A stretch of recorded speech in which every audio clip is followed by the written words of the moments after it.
Picture this. One day, a single country looks out at one of the most vital bodies of water in Europe, the Adriatic Sea, and just blocks it.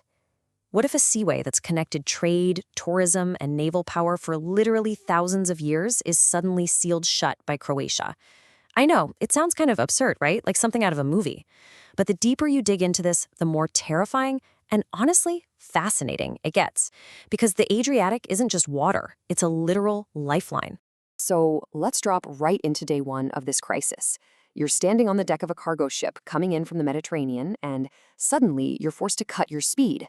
Red warnings are flashing across your navigation screens.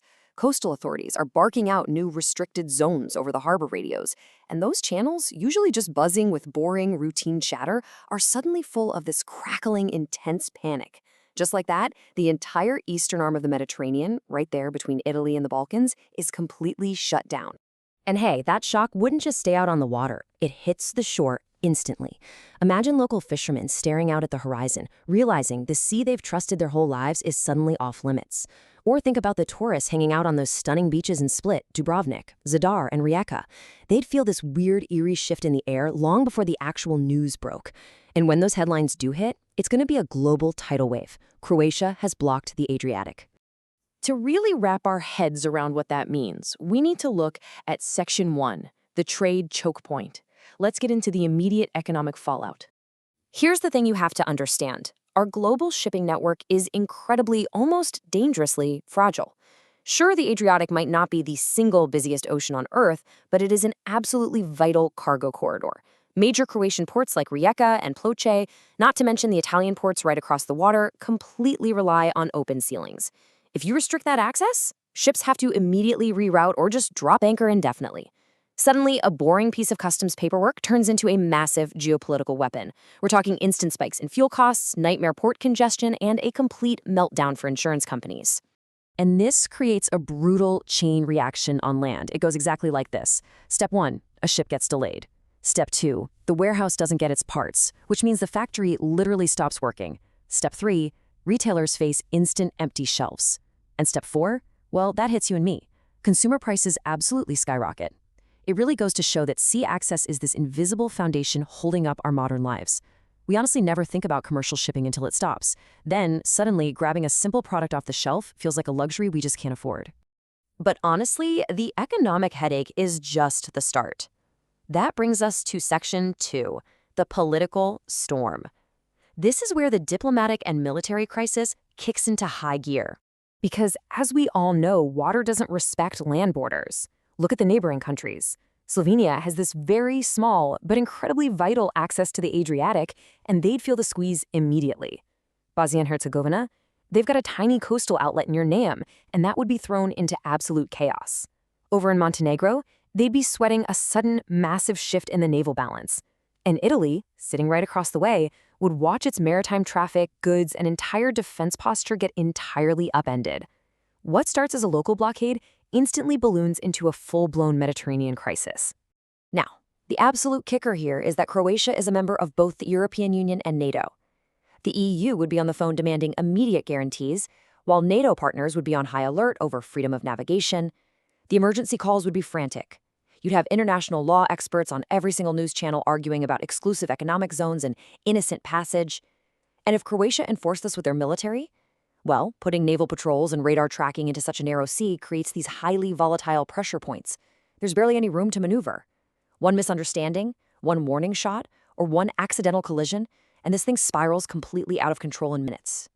The contrast here is just staggering. On the surface, the Adriatic is exactly what you picture. A beautiful blue expanse, calm waters, perfect sunsets, carefree yachts, island hopping. It looks totally peaceful, right? But beneath that surface, a political storm is raging. The fun language of tourism gets totally wiped out by the cold, harsh vocabulary of sovereignty, radar monitoring, and strategic jurisdiction. That deception, the stunning physical beauty totally masking a geopolitical nightmare, is exactly what makes a maritime crisis so chilling. So, moving beyond the military side, let's check out Section 3, coastlines, tourism, and ecology. The cultural and environmental hits here would be devastating. There's a quote from our source material that really hits the nail on the head regarding the tourism catastrophe. It simply says, "Uncertainty kills travel faster than almost anything else." Croatia is world famous for its Dalmatian islands and beautiful coastal towns.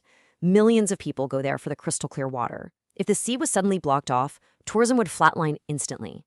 International visitors would cancel their trips in droves.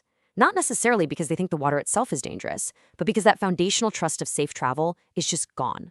Hotels, ferry operators, seasonal workers, they'd literally watch their entire livelihoods evaporate overnight.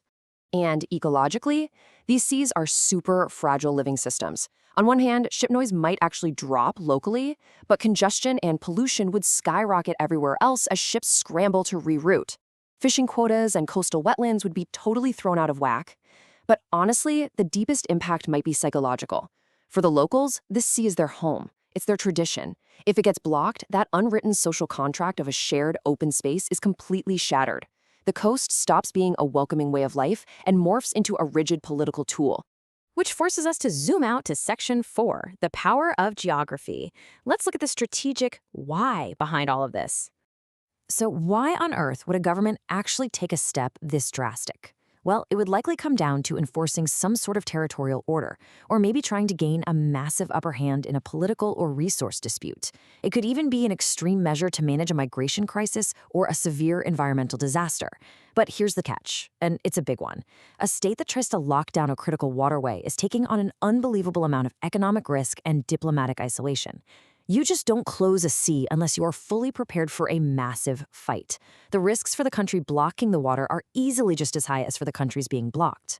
Whenever we talk about vital global choke points, our minds usually jump straight to the Strait of Hormuz, the Suez Canal, or the Panama Canal, right? But honestly, the Adriatic Sea completely belongs in that exact same conversation. Regional, compact seas hold this incredible, extraordinary power when they connect enough people, ports, and money. The Adriatic might be compact, but compact definitely does not mean unimportant. In the world of geopolitics, sometimes the narrowest waterways carry the absolute heaviest weight. Let's actually walk through how this domino effect would play out over time. In a matter of hours, global headlines are breaking. Within a few days, emergency planning gets triggered all across Europe. Give it a few weeks, and we're seeing severe economic pain in supply chains and at the grocery store. And if this drags on for months, we are looking at a full-scale historical regional crisis. With every single passing day, the mistrust deepens. A localized decision on a coastline transforms into a massive geopolitical symbol of force. And symbols matter because they dictate how entire nations behave. We really need to remember this fundamental truth.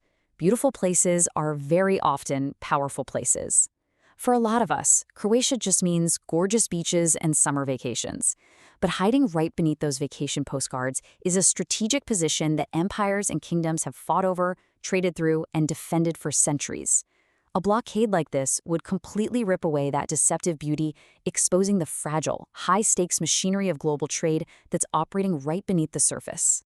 So, what's the big takeaway from this explainer? It's that seas are not just empty spaces on a map. They are power corridors. They are literal political lines drawn in the water. So the next time you're on a Mediterranean vacation, looking out at those glittering, peaceful waters, I want you to ask yourself, are the calmest seas actually carrying the weight of nations? Because as this whole scenario proves, sometimes the most peaceful waters hold the greatest power to completely change history.